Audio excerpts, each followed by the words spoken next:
Alors pour que l'innovation décolle, il y a un chaînon manquant. Aujourd'hui, je vois qu'il y a de l'effort de la part de l'État, donc avec la CCG, CFC qui anime cet aspect FinTech au Maroc. Mais ce qui manque, c'est une solidarité, ce qu'on va appeler les grandes familles marocaines, qui pourraient participer au financement de fonds pour pouvoir justement dynamiser le secteur de l'entrepreneuriat, en particulier le secteur des startups qui ont besoin aujourd'hui de financement rapide et surtout de smart money, c'est-à-dire que les gens qui ont réussi au Maroc donc, ces dernières années, mais aussi les anciennes générations qui ont réussi, devraient libérer plus de cash, de capital pour pouvoir un peu rendre au Maroc ce qui leur a été donné, c'est-à-dire un écosystème économique qui leur a permis de faire de la croissance. Et donc voilà, il faut aider les jeunes et que l'ancienne génération aide la nouvelle. Voilà.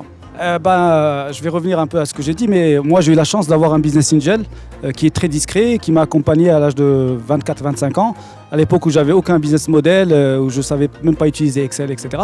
Par contre, c'est quelqu'un qui m'a donné de l'énergie, bien sûr du cash, mais beaucoup de bienveillance. Et je pense que la bienveillance est quelque chose d'utile pour l'entrepreneur parce que le fait de savoir qu'on est backé psychologiquement par quelqu'un, ça nous permet de rêver et de se dire qu'au pire des cas, même si on se trompe, on pourra rebondir parce que des gens croient en nous. Donc il y a cet aspect bienveillance qui est très important. Ensuite, il y a l'aspect cash. Mais le cash sans la bienveillance, ça ne marche pas. Donc je pense qu'il faut de la bienveillance entrepreneuriale.